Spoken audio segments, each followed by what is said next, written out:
The playing field of Banneker to the locker room of RFK Stadium. It's Inside Sports with your host, Harold Bell.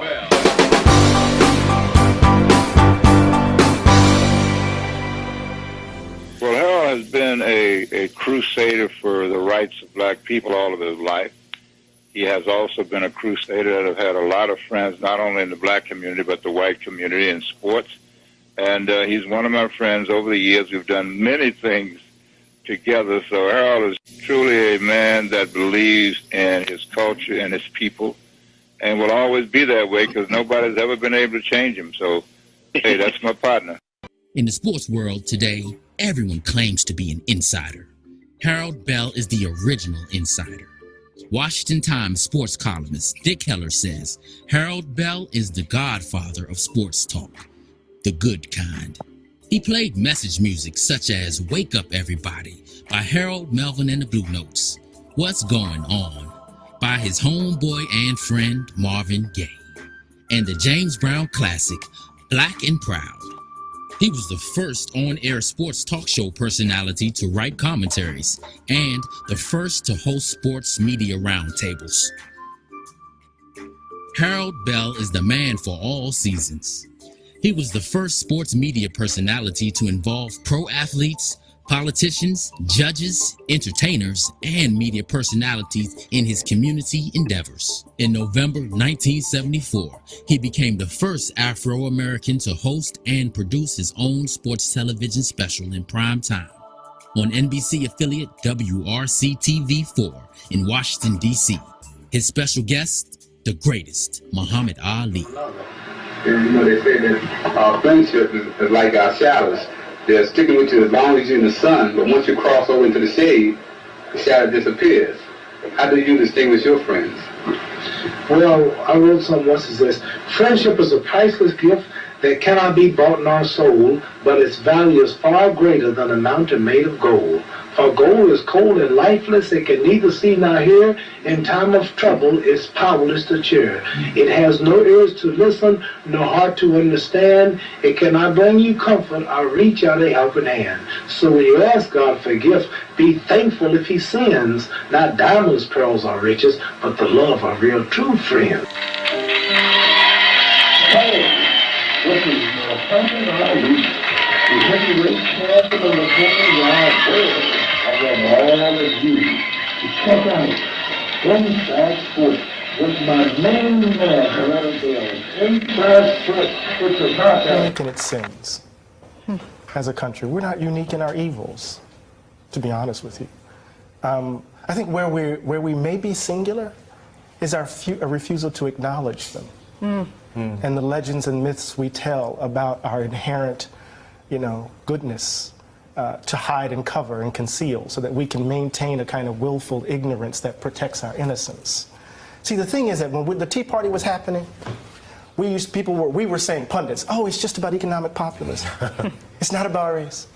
When people knew, social scientists were already writing that what was driving the Tea Party were anxieties about demographic shifts, that the country was changing, that they were seeing these racially ambiguous babies on Cheerios commercials, that the country wasn't quite feeling like it was a white nation anymore. And people were screaming from the top of their lungs, yo, this is not just simply economic populism. This is the ugly underbelly of the country. See, the thing is this, and I'll say this and I'll take the hit on it. There are communities that have had to bear the brunt of America confronting, white Americans confronting the danger of their innocence.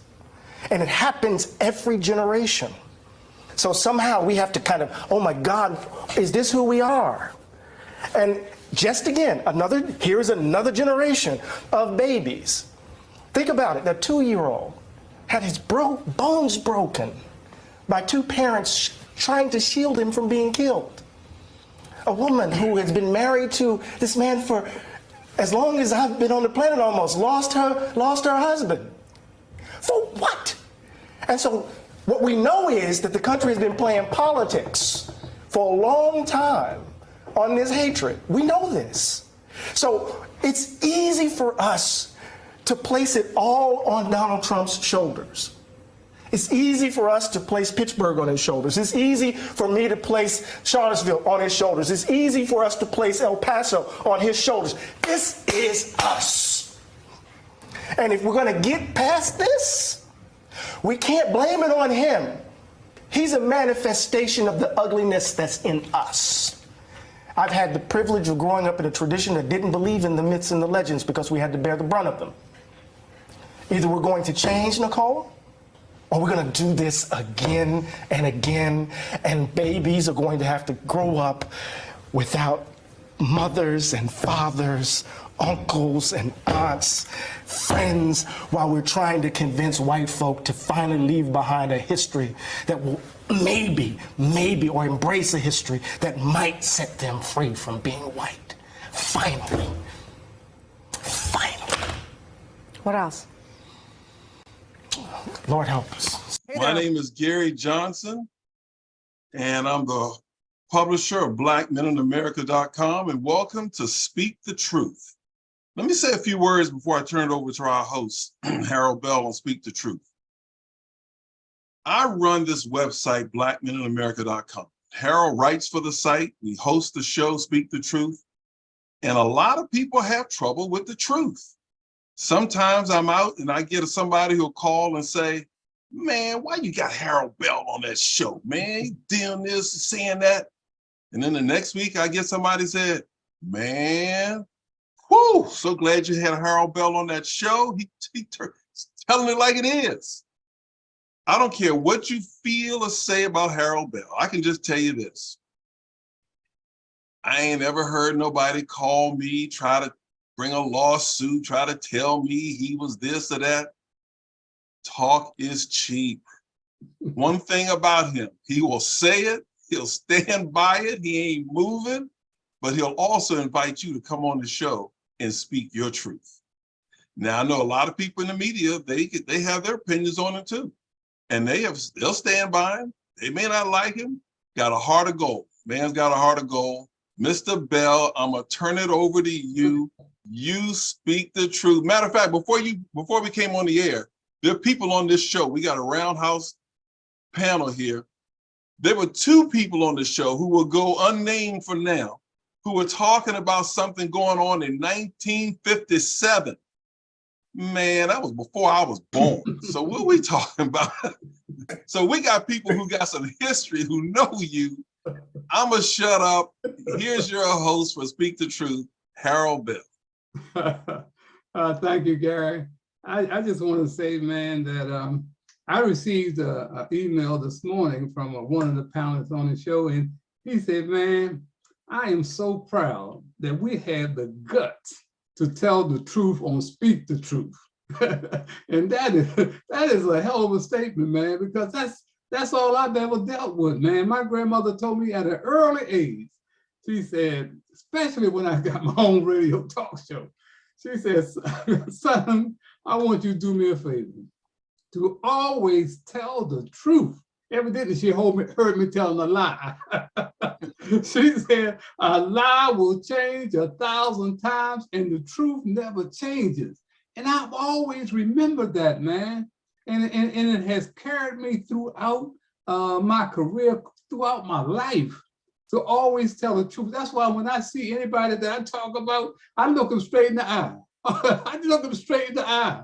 So I just want to welcome each and every one of you that are here on the panel today. I want to say thanks to, of course, Earl Lord that said that on the John Thompson show with Doc Walker. He was on there on the radio with them one week, and John Thompson brought up my name.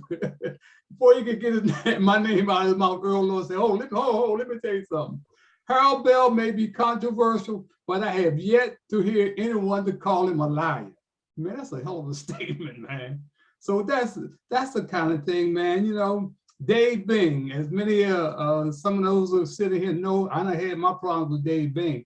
Some real problems, man. And back in May, he sent me an email.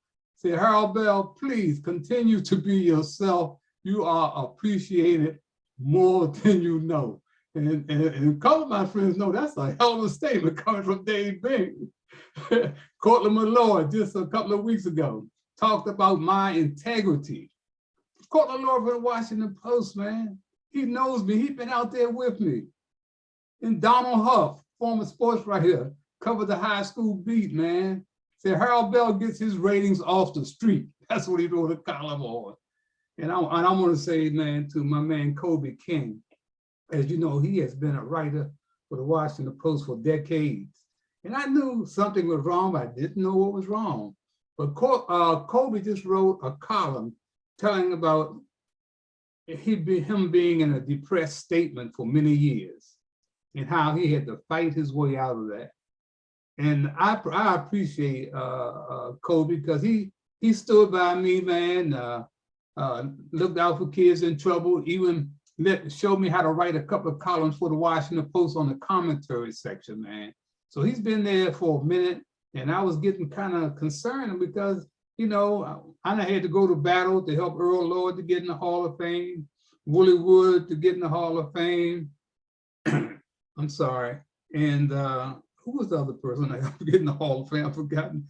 Willie Wood, Earl Lloyd, and I was trying to help Maury Wills get in the Hall of Fame. And Kobe know all of these guys. He know, I mean, he was back in the day, but he never said anything.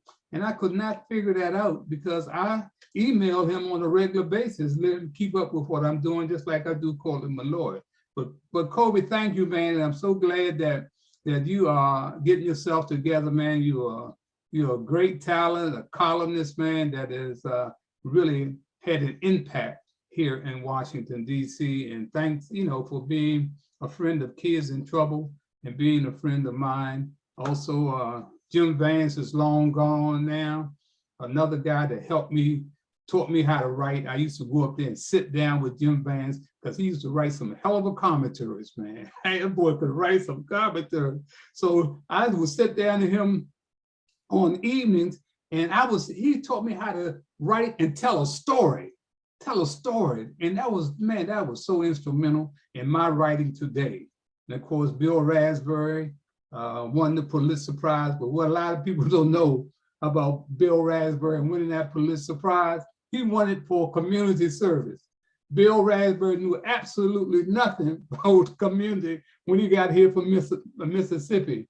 And I took him out and in the community introduced him to everybody. He ended up winning the Pulitzer Prize, man. So yeah, my contacts with the Washington Post, with the media period, man, these guys have helped me and have reached back. I just want to say thank you. I want to get to the show now.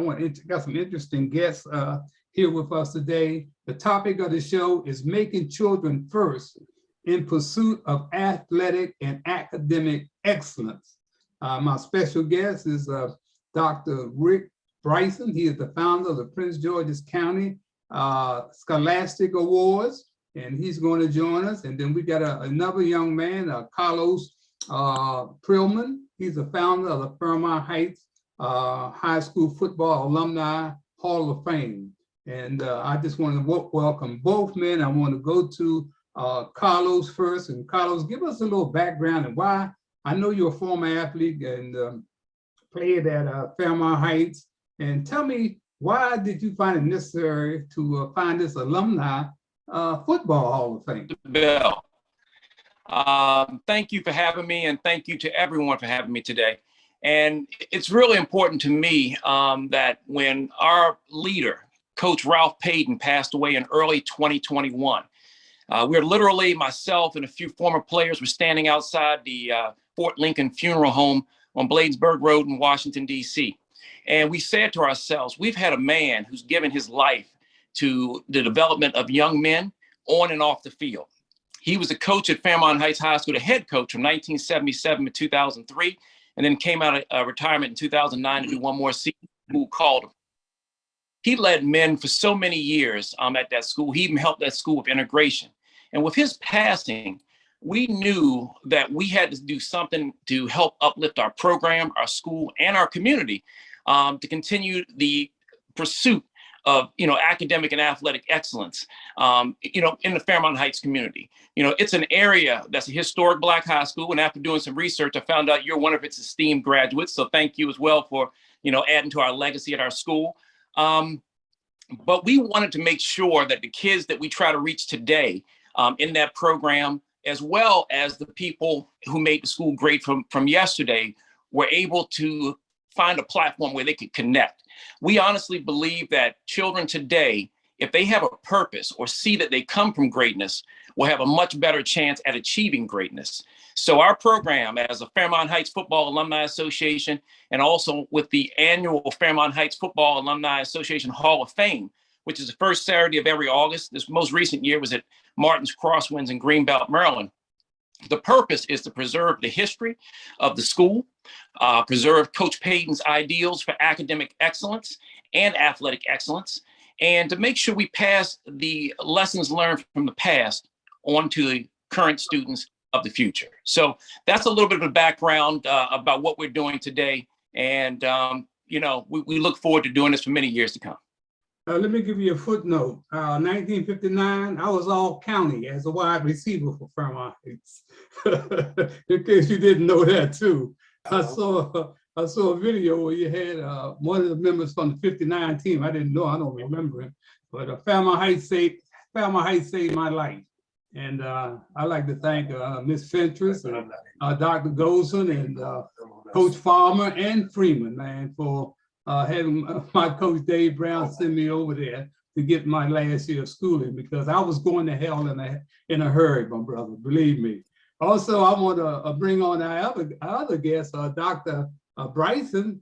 Dr. Bryson, come on in and tell us about exactly, you guys really got a lot in common. Tell us about what you're doing out there in Fairmont, I'm in Prince George's County, period. I know you're from Winston-Salem, my homeboy. Yes, well, thanks for having me on, and hello to the other guests.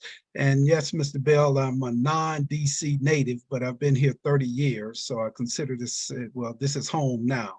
And one of the things that happened to me, I have a son who's 25 now, but when he was coming through, he played baseball of all sports. And I was a basketball player growing up. I went to the University of North Carolina with the possibility of playing basketball. So I was in that environment for a while.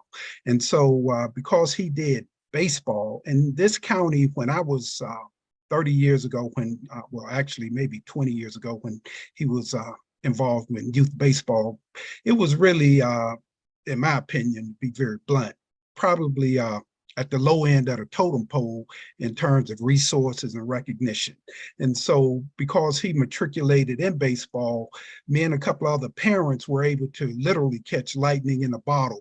A number of us had financial resources to bring in coaches, pay for coaching, and we also were able to put a little pressure on our county administration at the time to upgrade facilities.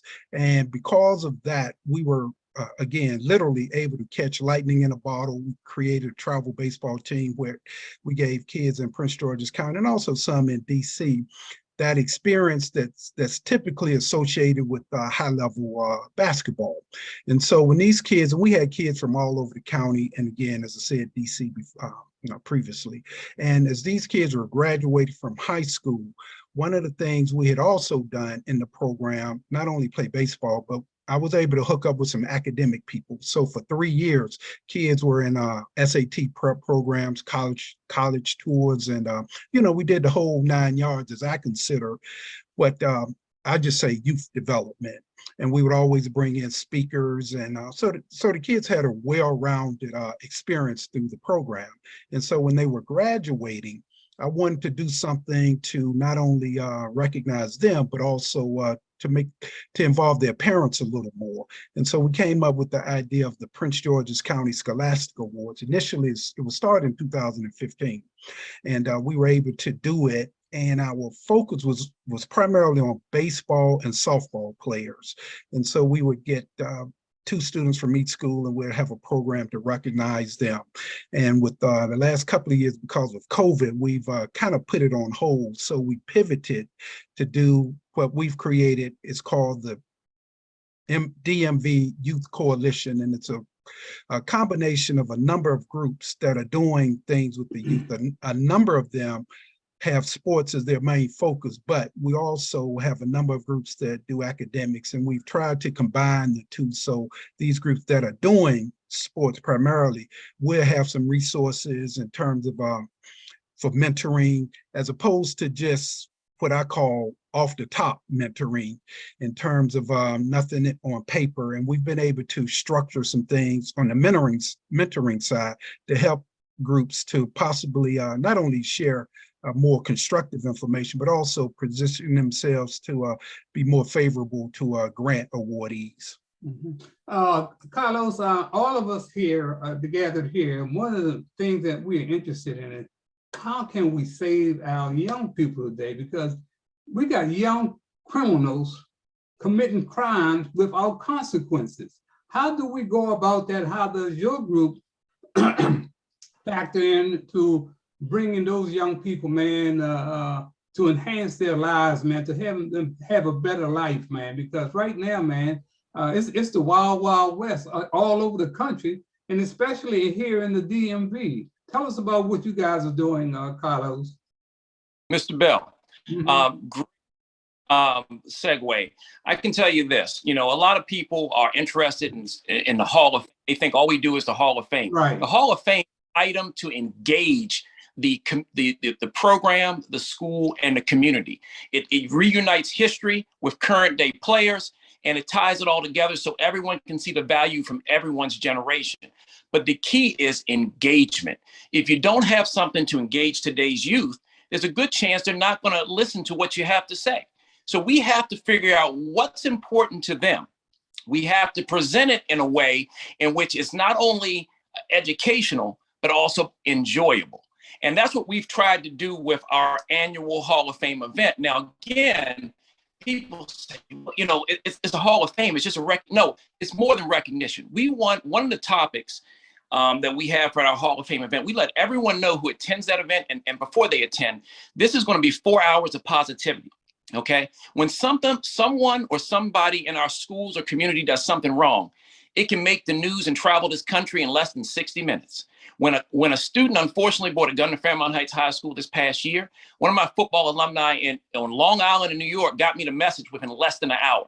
But if someone gets a scholarship to an Ivy League school or becomes a member of the National Honor Society, it goes unknown, undone, unsaid. No one knows about it. So what we want to do is basically focus on all the things that are going right. Make sure we advertise those things just as much as the media or whatever source advertises the negative. When we advertise that positive, that really engages the kids. I've seen kids who are supposed to be tough guys suddenly say, well, thank you, sir. This is great. We didn't know something like this existed. Wow. We filmed a documentary outside of the new Fairmont Heights High School. Okay. And when we filmed the documentary, my vice president, Tony Law, said, hey, man, just want to let you know, the field is the backdrop. We got 3 kids or 4 kids that jumped the fence. And I said to the football stadium, I said, what are they doing? He said, hey, man, they're actually out there just practicing. I said, they're practicing unsupervised? He said, yeah. So we film our documentary about the history of Fairmont Heights football players and the impact on the community. And when they end their practice on the field about the same time we end our documentary, the kids walk out and walk past us and they don't know that we're with the Fairmont Heights Football Alumni Association. And we say, hey guys, you guys, I saw a jersey. He said, hey, do you play for Fairmont Heights High School? And the kids go, yeah, we play for Fairmont Heights High School. And we said, hey, well, that's great. We saw you guys out there working out on the field. And before we could even ask any questions, one of the kids said to me and Tony Law, my vice president, he says, we're out there trying to work on our game, but we know we have to work on our grades in order to be successful. He said, hopefully one day that we can get one of those Hall of Fame jackets that's hanging in the showcase outside the gym. We looked at each other and said, well, that's the message we're trying to present, because we want kids to know that we are looking out for their best interests. We want to let them know that if they do something right, they're going to be rewarded. And just by having a small symbol of excellence hanging outside the basketball gym in the school, which is Football Hall of Fame Showcase, a kid saw a jacket and said that means excellence to him. So he's out there with his friends trying to work on his game. And he told us he's also going to be working on his academics to try to become a better person, a better student, so he can maybe be considered great one day. So I think the key for us is engagement. We've also given out scholarship money football graduates, and we've also given sponsorship money for returning seniors. We talk a lot about the kids that go off to college, but there are a lot of kids that return to school every single year, and just because they have holes in their shoes or can't buy clothing that doesn't have holes in it to wear to school, that can also stunt their growth. Hey, kid doesn't want to go to school if he has to go and have holes in his shoes or has holes in his pants, can't afford the right uniform. So we've donated money as well to the school to help with school uniforms, etc. So I think engagement, morale, and really doing anything we can to boost the kids' confidence will help keep them heading in the right direction. If they have no one to support them, no confidence, no goals, that leads to where we don't want them to be at, Mr. Bell. Okay. We got there's a couple of minutes left in this segment. I want to go to Dr. Bryce and follow up with just what Carlos said there. What are you guys doing, and how are you going about bringing the kids, and really trying to make a difference, make things important to them, man, that you really care. Yes, and I concur with what Mr. Perlman said. One of the things that we've tried to do is not only expose kids to opportunities, but also we've really tried to concentrate on engaging the parents, and not only just involving the parents, but one of my specific focuses is in trying to engage more of our elected officials or county officials, those who can really have more of a policy input. And part of what we've done is try to have, again, other events in the community that will engage the parents and engage our community leaders. And I definitely would like to follow up with some of the things you're doing, and also Mr. Perlman also. So engagement is very important. Okay, I want to say this, man, that we got to understand that our kids are following us. They're watching us very closely. Don't you think they're not watching us, man? These kids didn't come out of their mother's womb with an AK-47, selling drugs, using the N-word, coming out with Ku Klux Klan robes on and everything. This is learned behavior, man. So we as adults have to watch ourselves. So I want to go to my panel now, because there's some things on my mind. I want you guys to stay around and probably join in. I'm watching what's going on in the DMV period. I know I'm not out there like I used to be, but still, I got a lot of people out there that I stay in contact with. This past couple of days, man, there was a school bus crash in Washington, D.C. Guys on a school, they took kids on a field trip to Virginia, and they come back. This guy's drunk. He runs off the road, crashes the bus.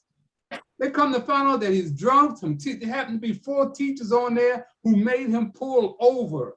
They pull him over. They find out he doesn't even have a commercial driver's license. And he's drunk. He's had a previous drunk driving record or arrest. But my thing is this, now they call in 2 more buses from Washington, D.C., and guess what they discover? These guys don't have a commercial driver's license either, man.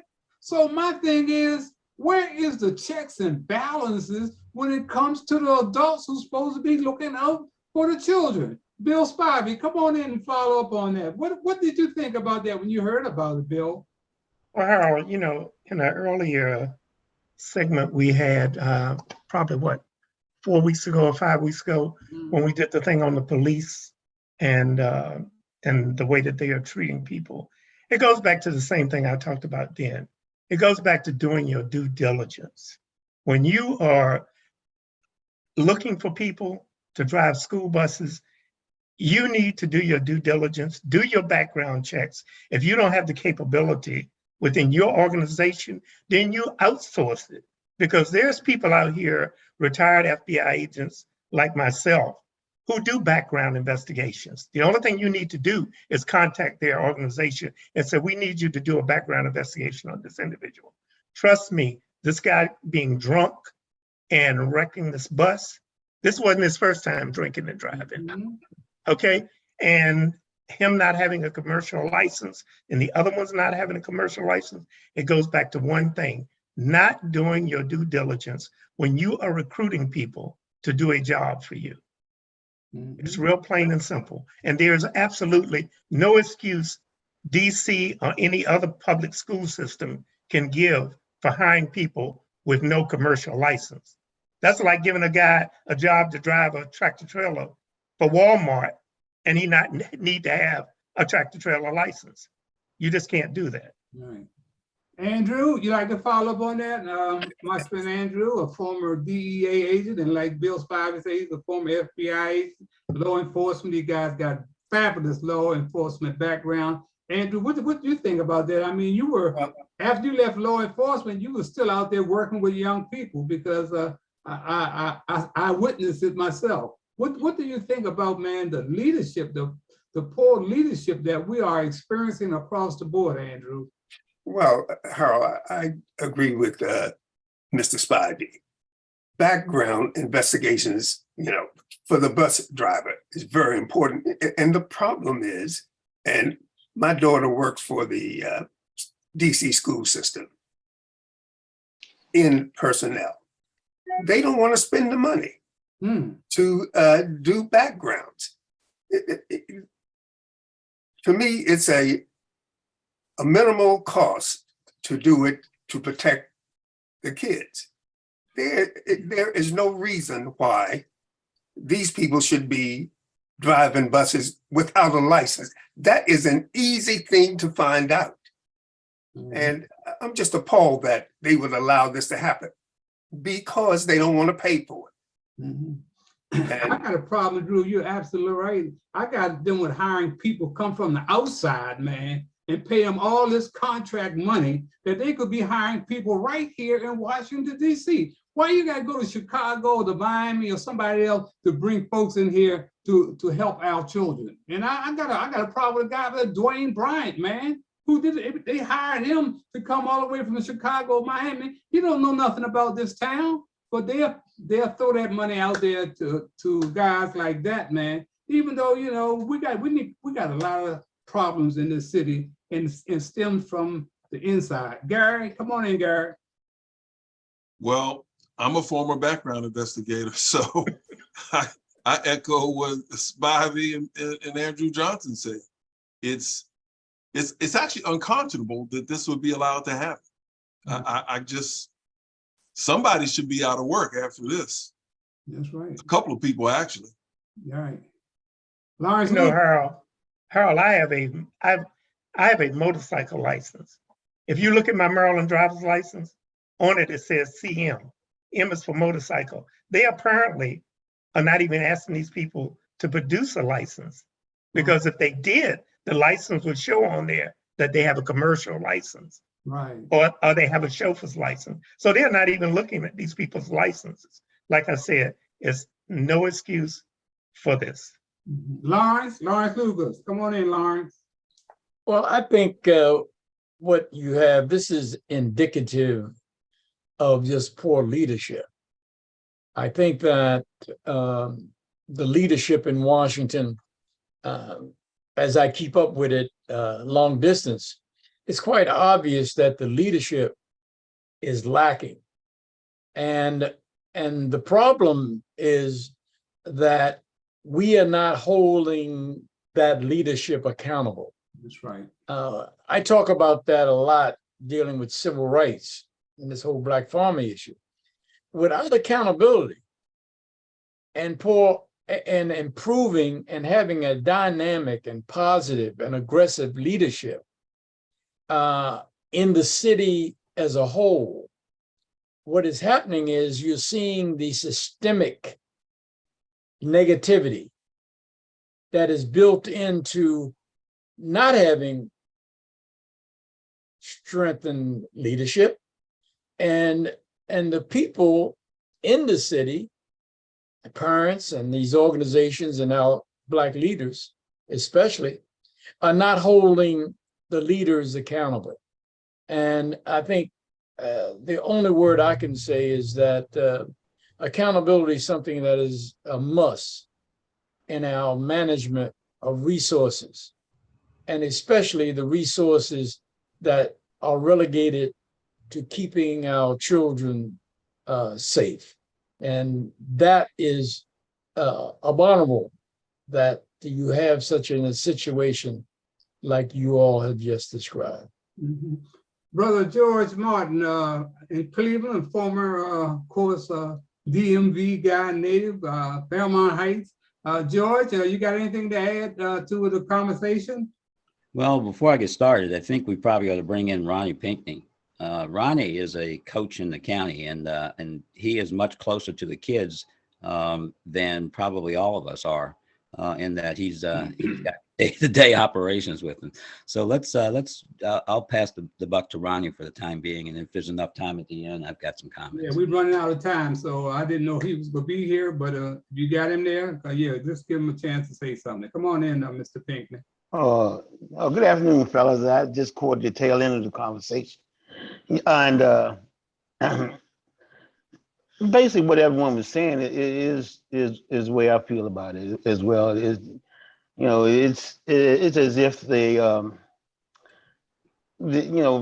parents and the leaders, they're more, I mean, as far as I see with the kids that I deal with, the parents and stuff are more trying to be more like friends or buddies to the kids, and they're really not parenting the kids, like as it was when I came up.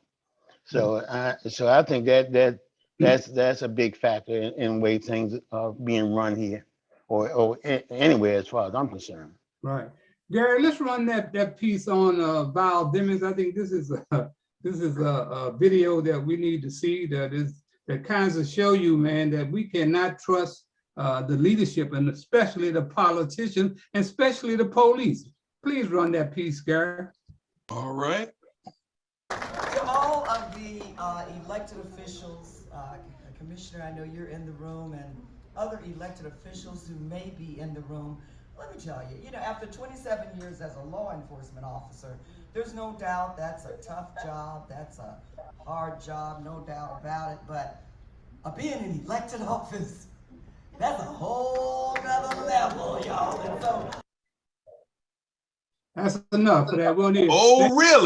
Really? Here's a woman that's been in law enforcement for 27 years, and now she's a politician making $174,000 a year, and some cops out there making $64,000 a year. She's been in the struggle. Now she's gonna talk about that it's harder to be a politician than a cop on the street. Now, all of us got problems with cops in our community, but I sure enough, I don't even want her as a politician. If she feels that way, Bill Spivey, come on in here, man. Come on. Well, the only thing I'll say is a lot of times when somebody says something like that, you give your opponent nothing but ammunition. And what she's did is she's given Rubio a stage, because anyone who believes being a police officer, being a fireman, or whatever, and putting your life on the line on a daily basis is more dangerous than being a politician. I don't know what you're using as a measuring stick to make a statement of that nature. Carlos, come on in, Carlos. Well, I'll tell you like this. This is not going to be good. Hey, look, we want even a young person. I've been in financial services for about 15 years, been in management for about 30 years.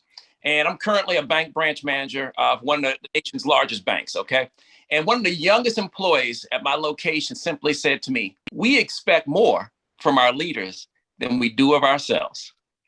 So with that being said, you can't go out and make statements like that. I mean, I don't understand how she can do 27 years and then feel confident to make a statement like that and smile about it, raise her hand and celebrate it. I mean, the reality is the people who put in the work on the front lines are the people who make this country great and protect our communities. The people who make the decisions in offices where they make the high paying dollars, their lives are not in danger every single day the way a police officer is or a firefighter. In some cases, it can be a doctor or a nurse in a hospital when they're trying to do a blood transfusion. So I just think that we have to demand, and as one gentleman said, hold our leaders accountable, because they have to do and be a better example for our communities than the average person. So that's what I have on that. Brother Martin, come on in, Brother Martin. Okay. Well, a couple things. One is the premise that the program was centers around is about the kids. And so one of the concerns, you guys, everything you've done so far, contributing to the, some of the issues that were faced, I agree wholeheartedly with. But at the same time, getting back to the kids, I think there's some things that we're going to have to face up to. One of the things that, although Ronnie didn't give an opportunity, didn't have an opportunity to share his background with you guys and the success that he's had in the county. There are some other things that I think. Can I call you back? That he can contribute to how he sees what's actually happening on the ground with the kids, and how the parental concern that he's raised echoes into where we start the program off on. And so one of the things that has always bothered me is that our parents' background lends itself to why we have the community problems that we have. And one of the things that I have been an advocate of over the last decade now, for sure, is that we've got to find a way to change the how we inspire our kids to move forward. We can't expect our parents to be able to contribute, at least today's parents. And the reason is that they come from a background, which is a background that is isolated and based in the Black experience. And as a result, the only thing that they can teach is what they know about their community, how they grew up, and the Black community. They have no outside experience outside of the fact that they might work with whites. Other than that, they have no outside experience of understanding what is the mentality that is happening in the larger society that we are we're providing a foundation for our kids that's going to move them into the larger society. And that's one of the issues that separates kids coming out of high school, white kids coming out of high school versus Black kids coming out of high school. White kids come out of high school seeing the world as their premise for being able to make achievements. Black kids coming out of high school see the Black community. That's all they see, because they've got no other way of being able to interact with the larger experience. Now, the one thing that a couple of you know that I've been echoing is that in PG County, particularly PG County, it is the only place in the nation which is like this. There is no other place, no other county in the nation, in this nation, that is anywhere close to what PG County is. PG County is completely different than any other county in the nation. Number one, its population. Okay, the demographics of its population exceeds, particularly as far as the minority community is concerned, exceeds every other county in the nation. We got over 4,000 counties, 5,000 counties in this nation. PG County is the only one that's like this. Number two, for our parents and those of us that grew up in the county, the parents, now grandparents, grew up starting off in a county that was only 10% minority. Now that's all minority. That includes Asians and the Hispanic Americans and the. George, I hate to interrupt you, man, but we're gonna have to do a whole nother show on that, man. Okay. Yeah. We'll try to keep up with the format that we got here. I want to move on, and I want to ask you guys a very important question that really concerned our kids, especially in the HBC. Is Deion Primetime Sanders good for the HBCUs? I'd like to get that from you guys and what you've seen of it and what you know of, because this has a lot of effect on Black kids all over the country and what they're seeing. Deion just came off 60 Minutes. I mean, he's all over the media, so he has a whole lot of influence. I want to go to Gary. Gary, I want to go to you first on this about Deion. Well, I was talking to some people the other day about Deion, and actually these are white guys who knew a lot about HBCU, and they were Deion fans, and they thought Deion was good for HBCUs. I think he's good for HBCUs. I mean, he turned down a lot of money to do other things. Mm-hmm. Now, of course, we got to keep this in perspective. I think on 60 Minutes, he said he's making about $500,000. Well, that's a lot of money. But, you know, other white universities, college coaches, they're the highest paid employees of the state. So, but, you know, in terms of recruiters and being able to recruit and bring people in there, I mean, he's prime time, and that they weren't even born, some of those kids, but they know about prime time. They know about Coach Prime. So, I mean, I think he's good, but we've got to keep it in perspective. You know, good for what? I mean, recruitment. And then I saw the incident with he and Eddie Robinson Jr. And I don't know if everyone else saw that, but you could talk about the sportsmanship. And I think Coach Robinson later apologized for his behavior on the field. Okay, Bryson, Dr. Bryson, real quick. Yeah. Even though I matriculated at a PWI, being from North Carolina, I have that HBCU culture very much ingrained. And I think it's a great thing that he's doing now. My challenge and what I often discuss with other people is what's going to happen. At some point he's going to leave, but more currently is how do other groups take advantage of the interest now with HBCUs? And actually, as I shared with you earlier, I'm involved with a group, and we actually have created an HBCU softball classic. Now the challenge is how will businesses respond to that? So if by him bringing more notoriety to the HBCUs in general, hopefully other groups can take advantage of that notoriety for to enhance themselves financially. Okay. Carlos, got a minute. Carlos, come on in. I know you want to say something on this. Yes, sir. Hey, I saw that interview on 60 Minutes as well with Deion Sanders, and I can tell you this. About engagement and sponsorships. If he can help engage the student body, the community, the state, that area of the country, and elevate HBCUs, I think that makes a huge difference. Also, if he can bring sponsorships to help with the fields, etc., I think that's great. I mean, being at the new Fairmont Heights High School, which was built in 2017, is the only high school in America that does not have a scoreboard because someone made a mistake on the punch list when they completed the construction checkoff. So we're looking for a sponsor right now to come in and give us a scoreboard. Again, the only school in America without a scoreboard, working or non-working, at Fairmont Heights High School. So if Deion Sanders can go to Jackson State, where they needed fields and facilities and needed all these different things, and he can help get that for the school, get engagement, get television contracts, you know, that's money that rolls back to the school as well that can help the student body. So I think that he is, contributing. And, long-term, it's yet to be seen, but immediate impact is something that community needed. I think the people outside the fences of the community didn't even have drinking water recently, and he was able to help with that. So a football presence can have a difference on the program, the school, and the community. That's what I got for you. Mr. Pinckney. Come on, Mr. Pinckney. Yes, sir. I really feel that Deion's being with the HBCUs is a big asset to him. And I've followed it since he's become the coach. And it's not only is he helping Jackson, he's helping a lot of the other HBCUs too with contributing to their program. I mean, he didn't just include just his programs, but he's been helping a lot of other HBCUs with their programs as well. From what I've heard.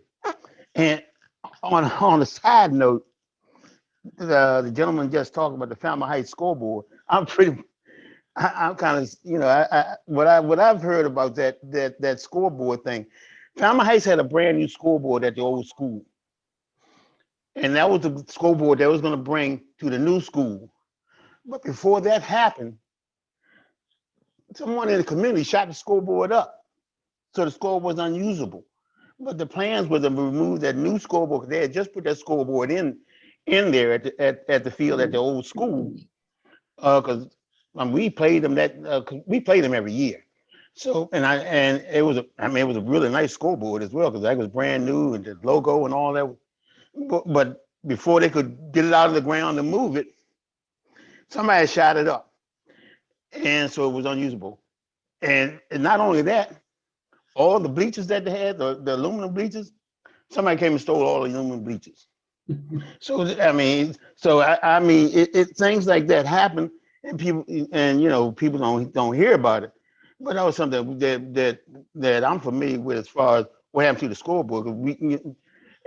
But that's all I can say about that.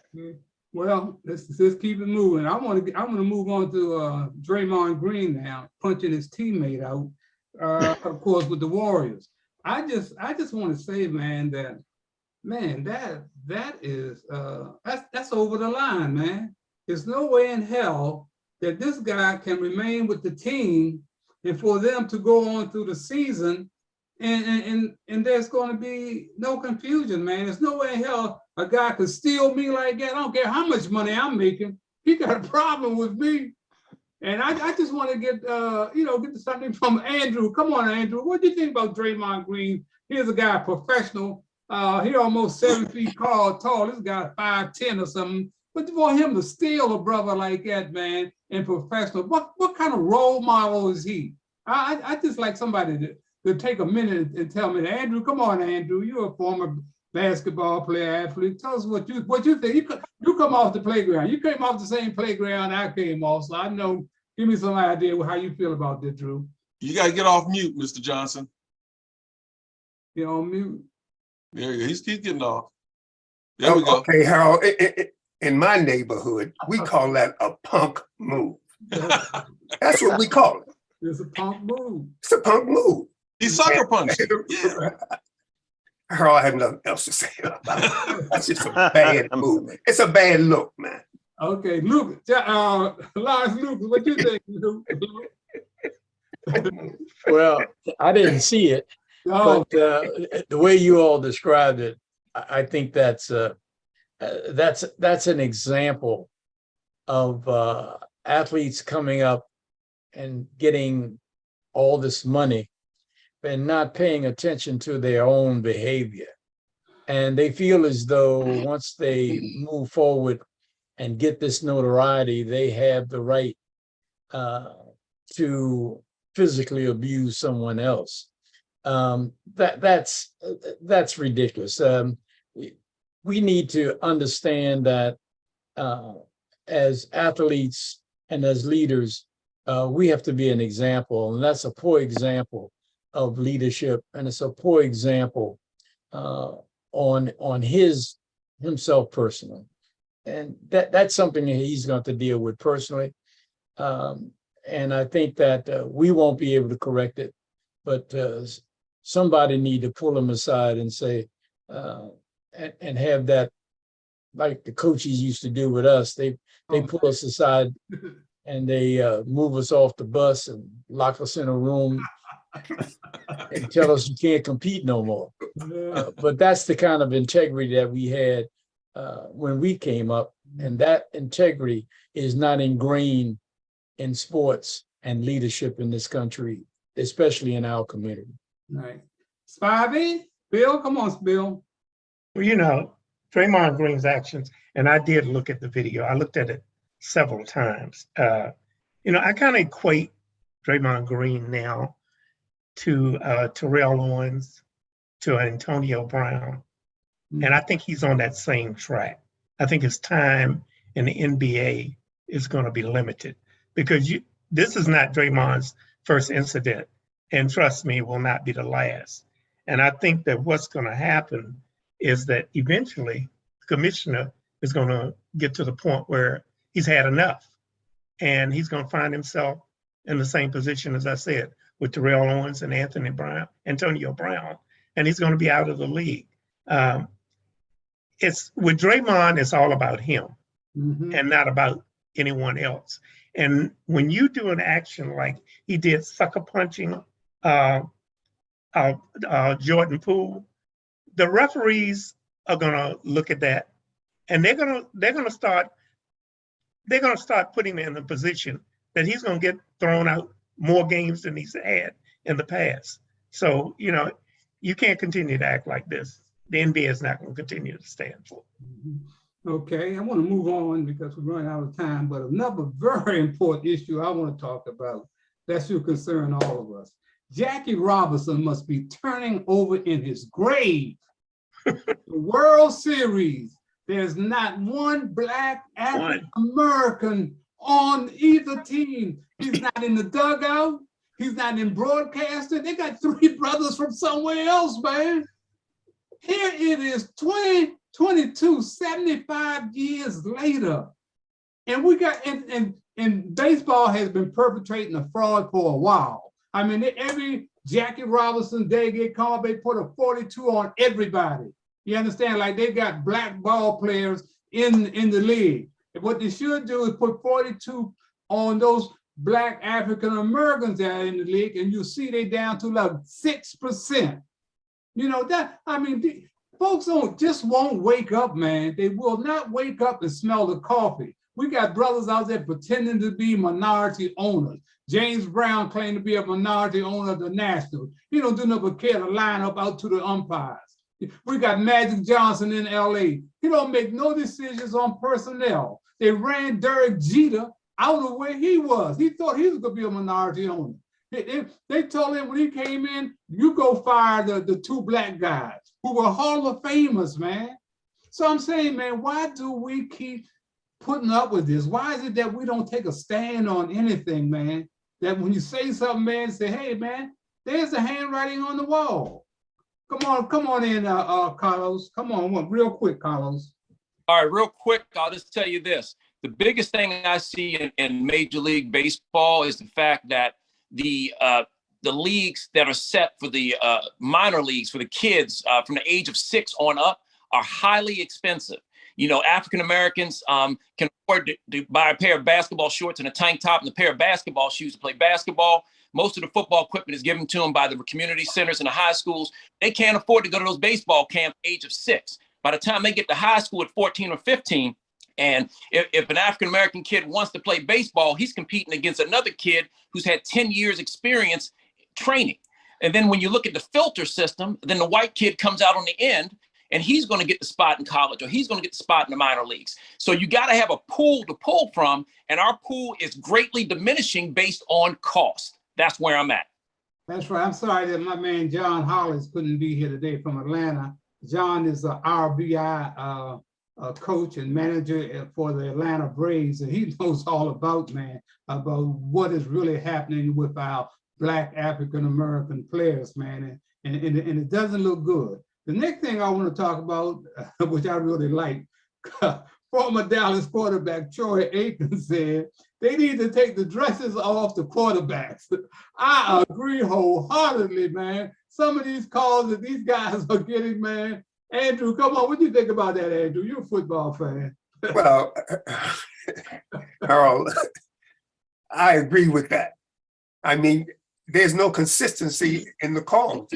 You see one call where a guy gets a concussion, and it's clear. He gets up, he's stumbling around. And you see another guy where the hit is just a push, really, and they don't call it. So I think it's a lot of inconsistency in the calls. Mm-hmm. Brother Martin, come on, take a minute, Brother Martin. Well, I'm not an authority on that, but I know the rules have changed, and the football on the field today doesn't look like anything that I remember football on the field to look like when I was growing up. You know, look like flag football. Look like flag football to me. Yeah, and Rick Bryson is on here. Have we heard from him? Yeah, Rick is on here. Mm-hmm. Dr. Bryson. Yes, sir. Bryson, come on, Doc. Oh, Rick, I see you were on twice. I thought that there was a second Rick Bryson. Okay, I apologize for my outburst here. Okay. You're one and the same. No question, but let me just interject this to you, Brother Harold. Harold, the game is changing, man. It's not the football, as Mr. Spivey said, that folk over, I would say over 45 grew up with. It's a different game. Yeah, no doubt about this. It's a different game. Gary? Well, I think Carlos hit the nail on the head with the economics of baseball, you know, and if you can afford to, man, you can take your 6-year-old son or daughter and put them in camps from 5 or 6 years old, from soccer to whatever it is, And my nephew, he was going, when he was in high school, he lived in Prince George's County, but he was going to camps, different basketball camps around the country, you know, and that's how they get groomed if you can afford to do it. It's a different game. I agree with Dr. B. Different game. Yeah. What I want to say too, as we get out of here, there was another incident that involved a brother, and I was glad to see him take a stand, because them white boys do not want him out there. And I'm talking about Bubba Wallace, who had to fight his way through NASCAR, AKA Willie T. Ribbs, who I knew personally. They all face Bill Lester. They all face these same things. Just bring that up, Gary. Thank you. Oh, and into the wall goes Bubba Wallace. And he comes back across the track, tags the 5. They're both in the wall. The caution comes out. That's the 20 car of Christopher Bell. Christopher Bell hard into the outside wall. A playoff driver involved in this. That hard racing by the 5. And the 45 now has caught up the 20 of Christopher Bell.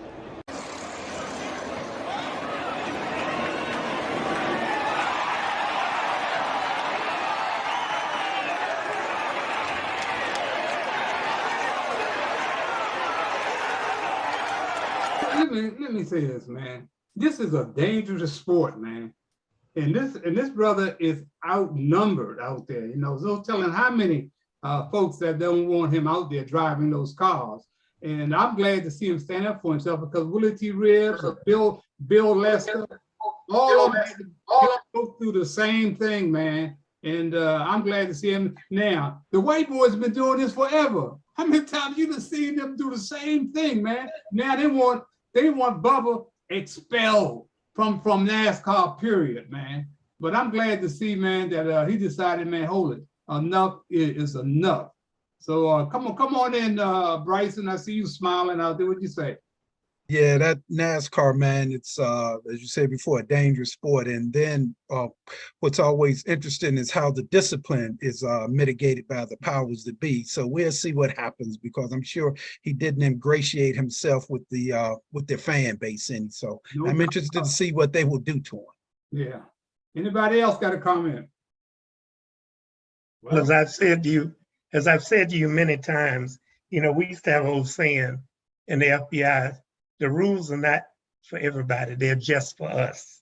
And I can't tell you how many times I've seen NASCAR, and I'm not a big NASCAR guy, but seen fights with other white drivers on the field.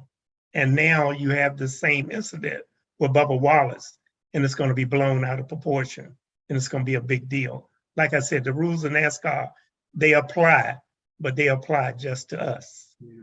Well, you know, as we get out of here, I want to say, man, there's a lot of things that you brothers need to pull together in the community. I hope that this show kind of brings some truth out, because, you know, I'm on the way out. I'm not on the way in, man. So somebody else got to take over, like Carlos or like Rick, what you guys are doing.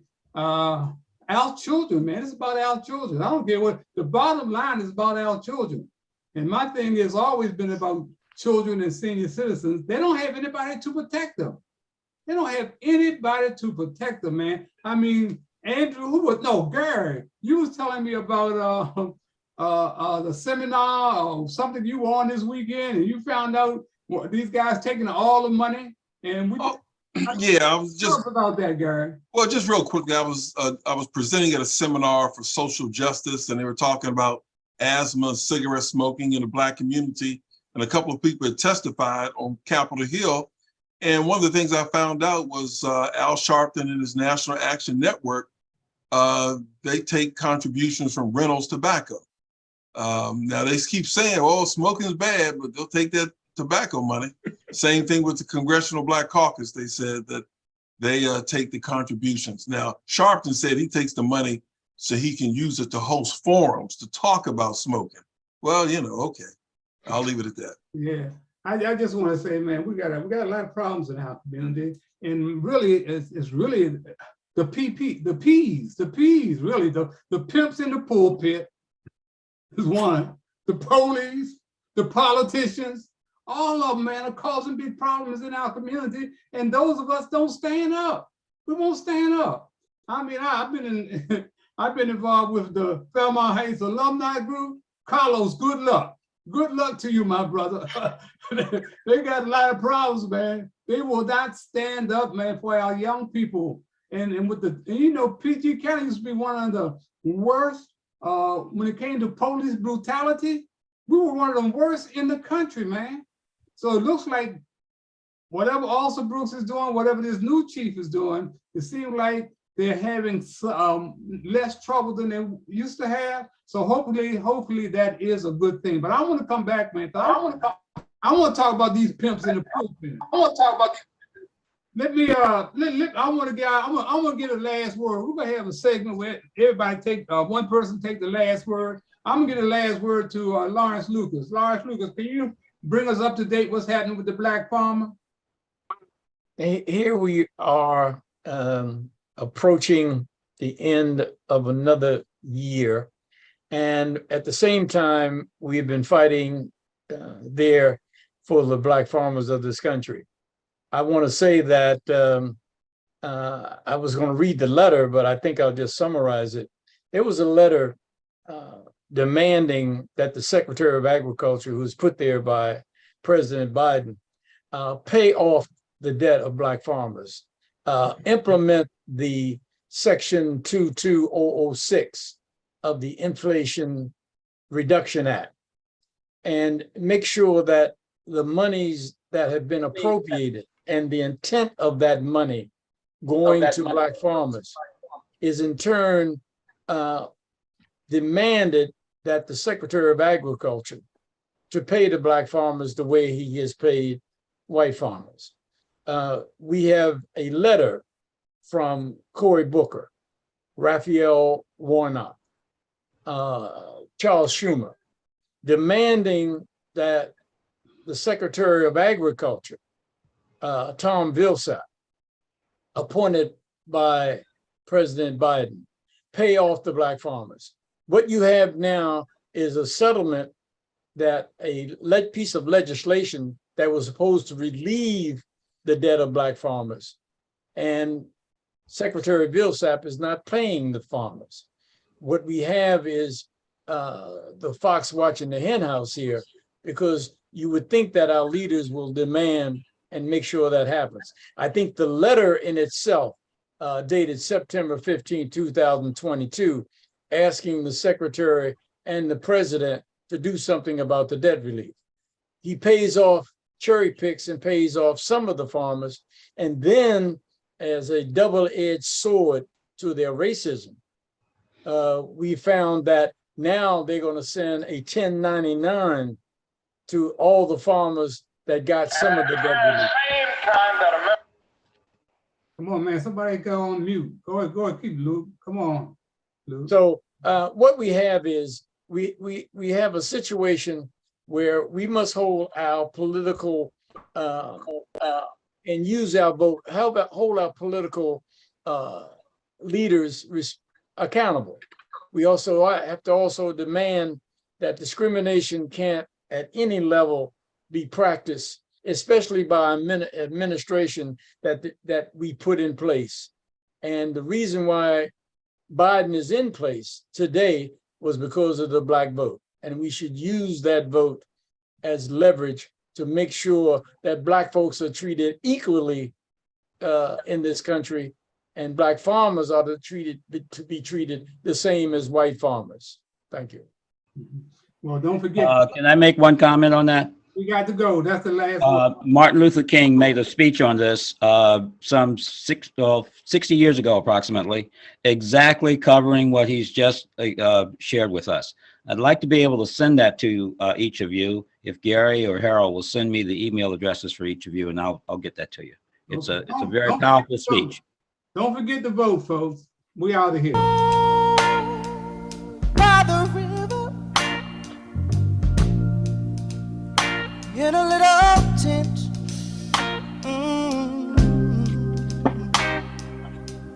like the river I've been running ever since. It's been a long time but I know change gonna come. Oh, yes, it will. It's been too hard living, but I'm afraid to die. 'Cause I don't know what's up there beyond the sky. It's been a long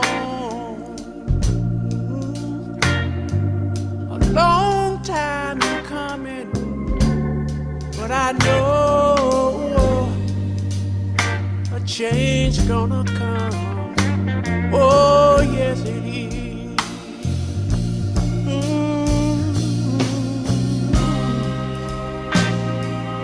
Then I go to my brother.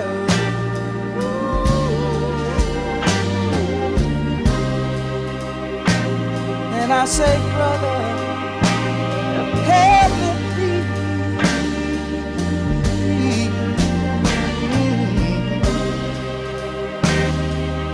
But he wind up knocking me back down on the knee.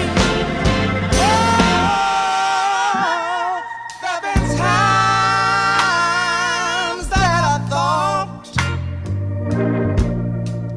I couldn't last for long, but now I think I'm able, Father, to carry on. And it's been a long time coming, but I know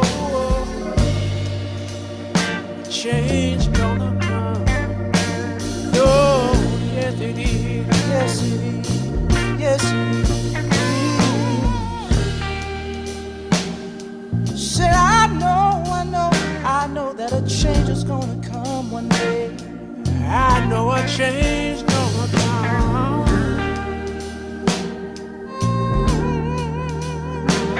Yes, it is. I know. Said life can be hard. Oh, yeah.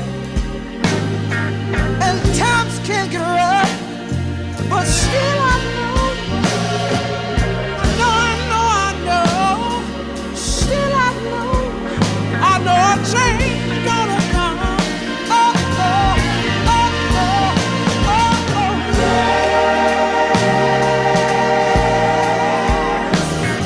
It will. Yes, it will. Yes, it will. Oh, yes. It will. It will. It will.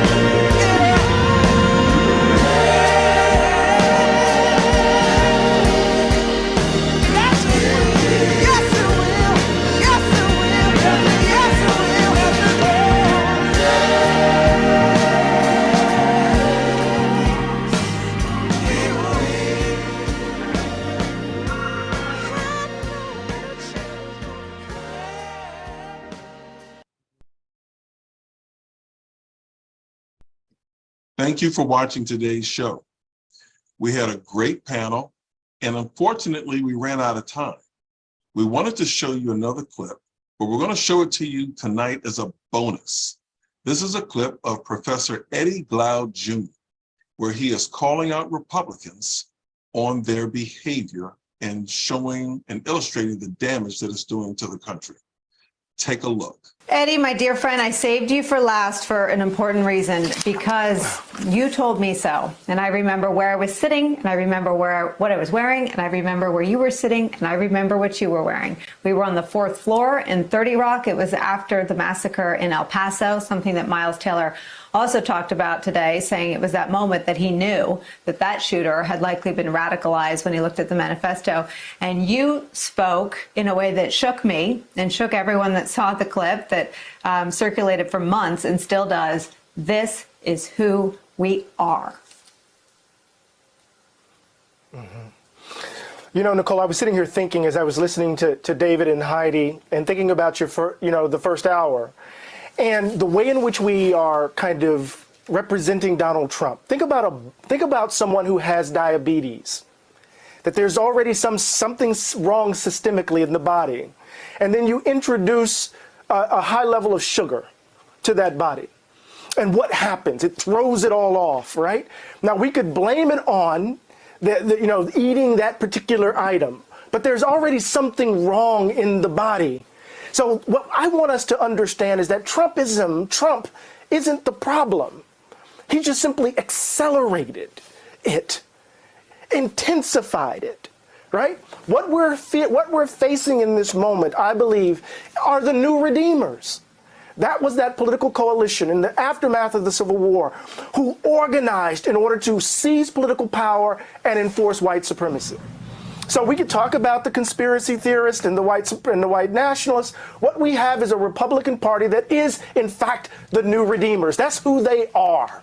They are defending an idea of America that presumes that people like me, people who hold views that are different than them, do not belong here. And they are willing to kill in the name of it, at least some among them. And then you have people in leadership who are willing to defend them. So we have to be honest in our descriptions. As I said way back when, this is us. This is us. And we have to admit it and stop Trump gazing and understand that Trump didn't deform the Republican Party. The Republican Party vomited up Donald Trump. They're one and the same in interesting sorts of ways. And once we get that around our heads, then maybe we can start making the choice, making the decision to finally imagine America otherwise, Nicole. That's what I'm thinking right now as I'm trying to process Kevin McCarthy going down to Mar-a-Lago, Matt Gaetz going to Cheyenne, Wyoming, Mitch McConnell doing what he's doing. My God, look at the choices that these people are making, and what does it mean for the country?